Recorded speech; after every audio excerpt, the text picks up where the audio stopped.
Welcome to Republic Baptist Church's online Sunday School class. Today is August 22nd, 2021. Today we are in the fifth session of the topic, Elijah, Living Outside the Comfort Zone. The title of today's lesson is Serve Even When Discouraged. The point of today's lesson is, don't let discouragement keep you from serving.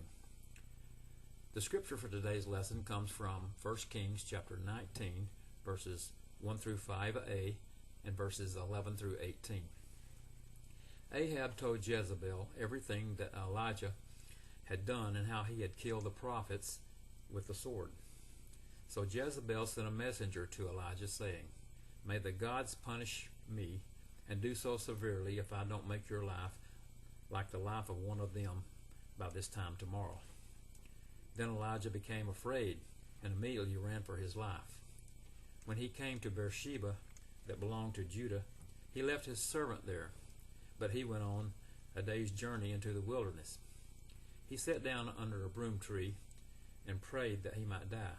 He said, "I have had enough. Lord, take my life, for I am no better than my ancestors." Then he lay down and slept under the broom tree. Then he said, "Go out and stand on the mountain in the Lord's presence." At that moment the Lord passed by. A great mighty wind was tearing at the mountain and was shattering cliffs before the Lord. But the Lord was not in the wind. After the wind there was an earthquake, but the Lord was not in the earthquake. And after the earthquake there was fire, but the Lord was not in the fire. And after the fire there was a voice, a soft whisper. When Elijah heard it, he wrapped his face in his mantle and went out and stood at the entrance of the cave.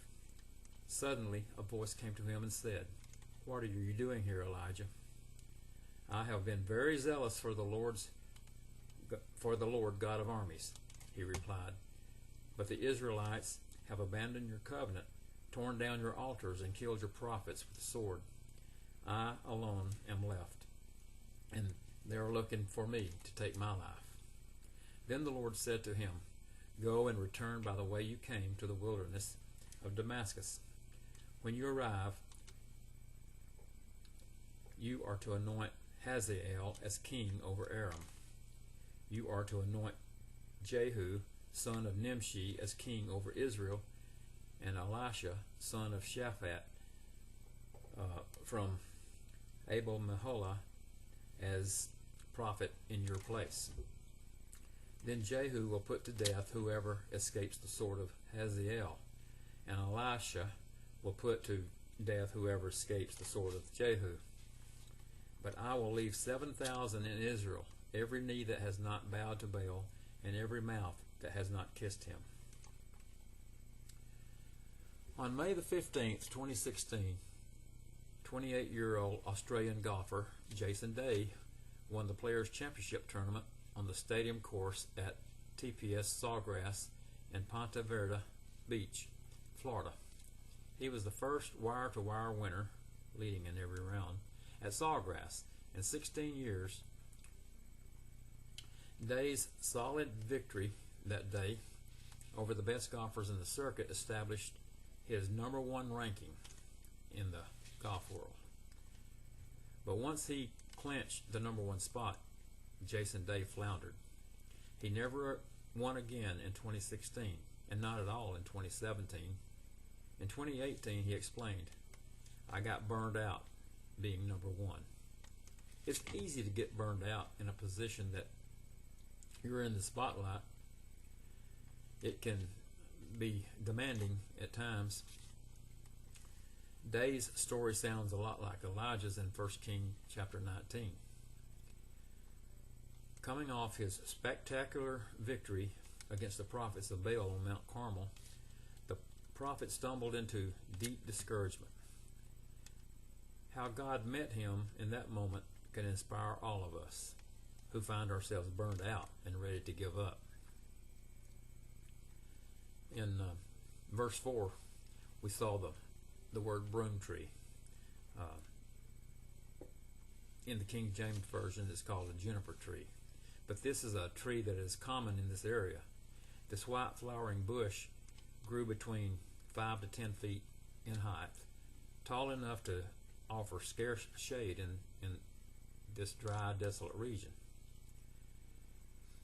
At the end of 1 Kings chapter 18, Elijah was at the pinnacle of his prophetic ministry. He had just challenged the 450 prophets of Baal on Mount Carmel and vanquished them in humiliating defeat. Elijah stood unwavering in his faith that God would perform the miracle.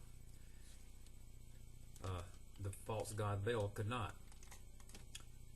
He was fearless against the overwhelming majority, even defying wicked King Ahab and Queen Jezebel. On the heels of the great victory, Elijah led the slaughter of 450 prophets of Baal to rid the land of the idol's influence. You can read about that in 1 Kings chapter 18, verse 40. Then he warned King Ahab to get ready for the rain God was about to send to end the 3.5-year drought. God sent a downpour, validating Elijah's bold faith. Elijah was the picture of spiritual and physical strength.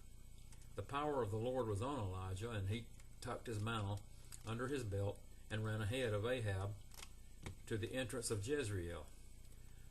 On that day, in the circuit of Israel's prophet, Elijah was number one. Yet no one is invincible. Elijah had withstood opposition, rejection, and danger. He had prophesied God's truth to Israel. He had left home and relied on God for sustenance. He had been patient with God, with God's process over the years. But when he learned Queen Jezebel had determined to kill him, that was the last straw. News of Jezebel's threat sent the bold prophet of God into a tailspin of fear and despair. He took off running for his life. At Beersheba, he left his servant. Apparently, Israel's number one prophet was quitting his ministry. Alone in the wilderness, he plopped down under a broom tree, or the juniper tree, a large shade-producing bush, and prayed to die. The sudden change in Elijah's demeanor is as puzzling as it was dramatic. What would make one whose faith was so strong run in cowardice with a single turn of events? Danger and opposition were not new to him, and Elijah had just experienced God's power in two miraculous spiritual victories. The external circumstances don't appear to have changed as much as Elijah's internal state of mind. His response was a very human reaction to long and ongoing struggles that had left him weary and discouraged. It was the low after a high that took everything he had to give. You've been there. You struggle through a situation with all the fight that you have, and you think it should be over by now. You expected a different outcome, but you're still living paycheck to paycheck. You're still battling an addiction you can't overcome. Your children are still far from God. Your chronic medical condition isn't getting better. There are a myriad of ongoing struggles that can weigh you down. It had been 3.5 years of drought and hiding. The rain had stopped and restarted just as Elijah had prophesied. Elijah had won decisively over the prophets of Baal. But worship of Baal continued, and Jezebel was threatening his life. This wasn't the outcome he expected, but God had a bigger plan than Elijah could have imagined. God wasn't done with Elijah. Hope is never lost when you follow God. God would meet Elijah in his lowest point. He would challenge Elijah to finish his race. When have you felt like you just wanted to give up? Corrie ten Boom, in her timeless classic, The Hiding Place, tells how her family's home became a refuge for Jews during the Holocaust. To protect them from the Nazis, someone betrayed Corrie Boone and her family, and after being arrested by the Gestapo, she and her sister Betsy were sent to the notorious concentration camp Ravensbrück. There the sisters endured inhumane living conditions and horrific brutality from the guards. Yet they held fast to their faith and encouraged others around them. Betsy did not survive the concentration camp. Sick and approaching death, she told Corrie, "We must tell people what we have learned here. We must tell them that there is no pit so deep that he is not deeper still. They will listen to us, Corrie, because we have been here." Betsy died on December the 16th, 1944. Corrie was released from Ravensbrück 2 weeks later due to a clerical error. For the remainder of her life, Corrie Boone wrote books and traveled the world speaking of her experiences. Her message was the message of hope. Betsy said they must share. God is with us even in the darkest place imaginable. When have you experienced God's presence during difficult times? Elijah found himself stuck in a dark place as he ran from Jezebel. In a cave on Mount Carmel, God met him and spoke. Elijah needed to hear from God in that moment. He had been used to seeing God show up in big, dramatic ways. He had previously encountered God in miraculous signs and wonders, but on this occasion, Elijah would not hear from God as expected in the mighty wind. The prophet would not feel God move in the earthquake, nor would he sense God's presence in the fire. Instead, with a mere whisper, God let the discouraged prophet know that he was present. He beckoned Elijah to tell him what was wrong. When God whispered to Elijah and asked him, he was there. When God whispered to Elijah and asked why he was there, the prophet responded with a litany of everything that was wrong in the world and his life. Essentially, he said, "I've been serving you with everything I've got, but I'm the only one. No one else cares. Everyone else has abandoned you, and they all want to kill me. This mission you gave me is a lost cause. I give up." Elijah was shockingly transparent in his complaint. Yet, God did not upbraid him for his negative attitude. Instead, God invited Elijah into his presence. What the prophet did not yet realize was in that moment he did not need God to change his situation. He needed God to be with him in his struggle. God's presence changes everything. It is not just what God does for us that makes the difference. It is who he is with us that is the game changer. God's presence changes our perception of our circumstances. God can move mountains. He can do impossible things in the world and in your life. But he doesn't always do that. Sometimes there is no big dramatic change, no instant fix.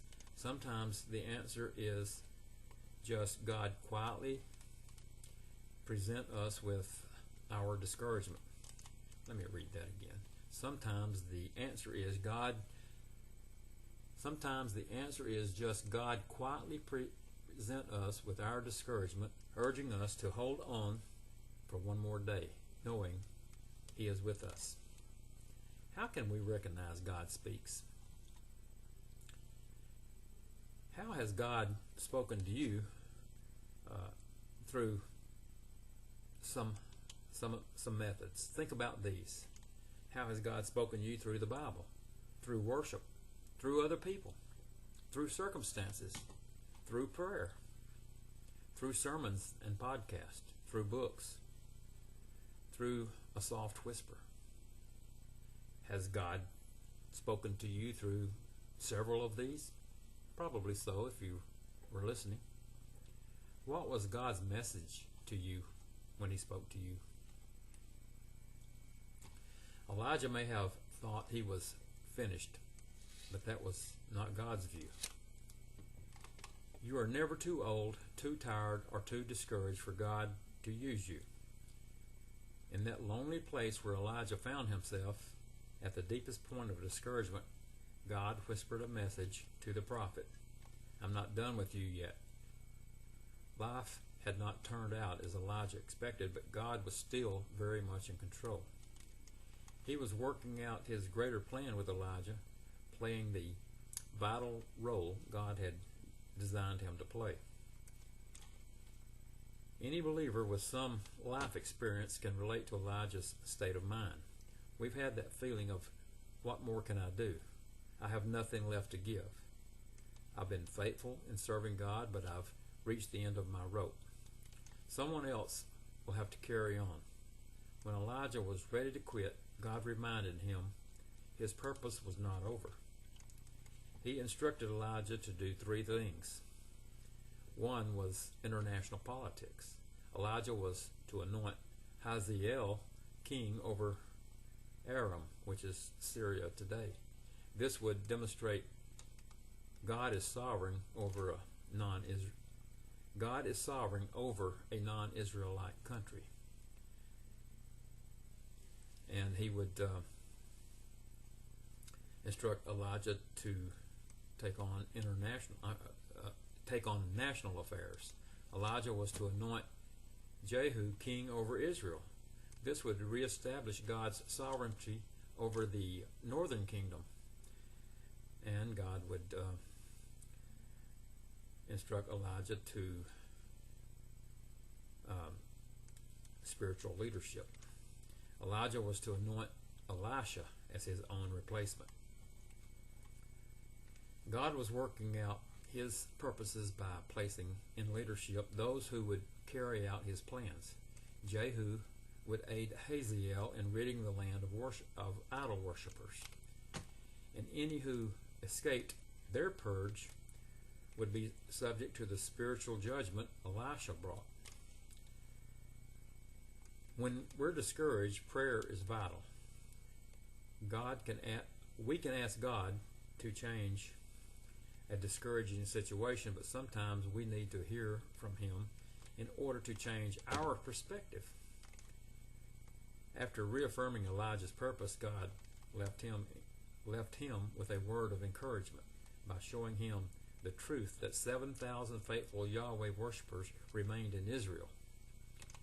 Elijah had been looking at his situation with a perspective of one who is beaten down and burned out. In his mind, he was the only one still serving God.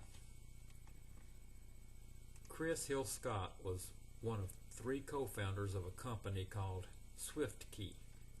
Chris and 2 friends started the company in 2008. They created autocorrect keyboard software. In millions of smartphones, the SwiftKey app and software predicted what the user intends to type and corrects mistakes based on machine learning. But Chris became discouraged with the long hours, low pay, and ongoing pressure of working in a upstart company. After the 2nd month, he quit, trading his shares for a bicycle. He might have persevered, through his discouragement if he had known the outcome of sticking with it. SwiftKey's popularity grew until Microsoft bought it in 2016 for $250 million, and he traded that in for a bicycle. What's true in the secular world is far more true in the spiritual realm. We'll never know what's on the other side of our temporarily discouraging situation if we don't keep on investing in what has eternal value. Serving God through the long haul brings its rewards both for the servant and for those impacted by the servant's life. What has helped you press on to what God has called you to do?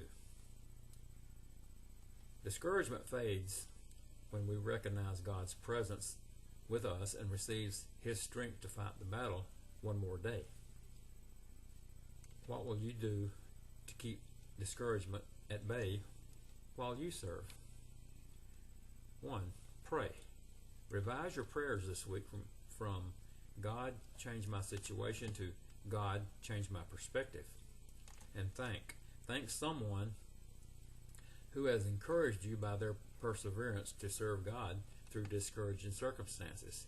Commit yourself to be that example for one person you know, and recommit. Recommit yourself to a God-given task you've been ready to quit. Make your recommitment public. And thank you very much for being with me today, and hopefully you have gotten something out of today's lesson that can encourage you when you're discouraged. And don't ever give up. And I hope you'll be with me next week.